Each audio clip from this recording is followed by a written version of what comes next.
When I reached the hospital, I didn't feel my legs. Only the sterile brightness, the echo of rubber soles, and the hollow sound of my name on the nurse's lips. "Mr. Hale?" Her voice trembled. "She's in intensive care." Then she leaned close, too close. Her whisper was barely air. "Hide, and trust me. Don't let them see you." I froze.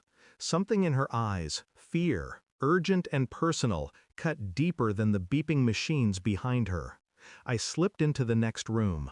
The smell of disinfectant was sharp enough to burn thought. Through the sliver of the door, I saw them. Two men in suits, not doctors, not family. They weren't here to save anyone. One of them spoke to the nurse, low, controlled. "She's awake yet?" She shook her head. "No, she might not wake up again." The man smiled. It wasn't the smile of someone mourning. And in that moment, my pulse steadied. Not from calm, from recognition. I'd seen that smile before, on my wife's lips. I'd thought the accident was random, a car, a late night, a slick road. But watching those men whisper outside my daughter's room, something inside me began to rearrange itself. Coldly, efficiently. My wife had told me she was visiting her sister that night. She'd come home shaken, mascara-streaked, smelling faintly of perfume I hadn't bought her. I didn't question it. You don't question people you think you know. You bury unease under the illusion of trust. But the nurse's whisper cracked it open. "Hide. Don't let them see you." That wasn't a warning for the hospital. That was a warning about them. When the men left, I slipped out and stood by the glass. My daughter's small frame lay tangled in tubes, motionless except for the rhythmic rise of the machine that breathed for her. I touched the glass, cold. I whispered, "Who hurt you?"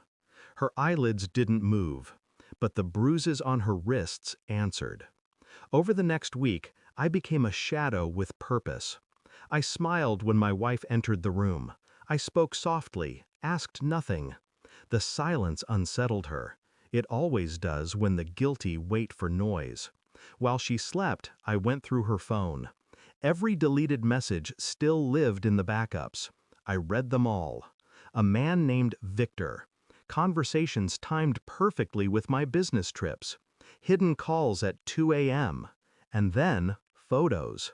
A car. My daughter's car seat in the background. She wasn't supposed to be in the car that night.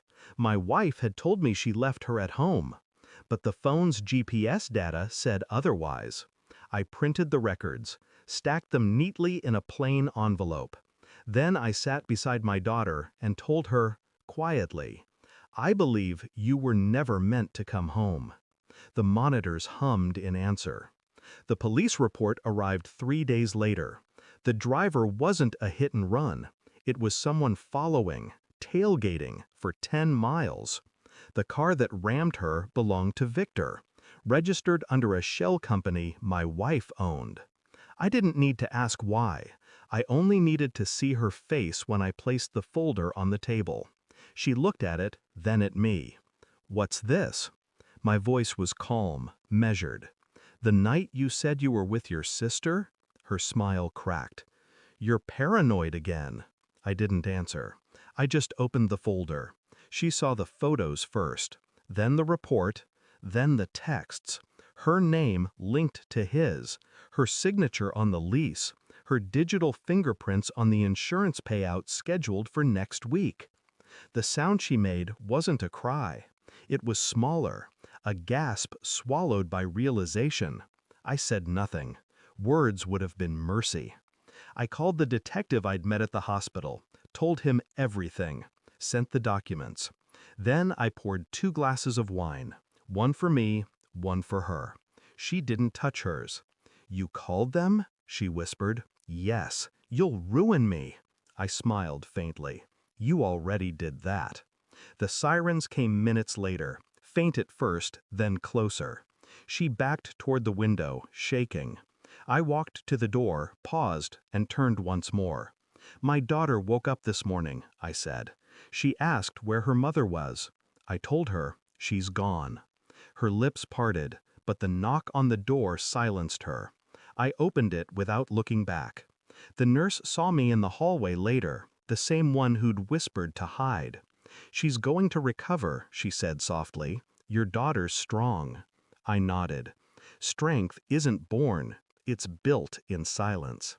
That night, I sat by my daughter's bed again. The machines were quieter now. Her small hand rested in mine, warm, alive. I thought of the woman who'd once said she loved me, of the moment she decided love was a currency, of how easily she traded it for control. Outside, I heard the echo of a closing cell door. Metal, final. I looked at my daughter and said, "It's over." But what I meant was, I finally know who I am without her. Thanks for watching. Don't forget to like, share, and comment. Subscribe now to Cheating Stories Insight World for more amazing stories.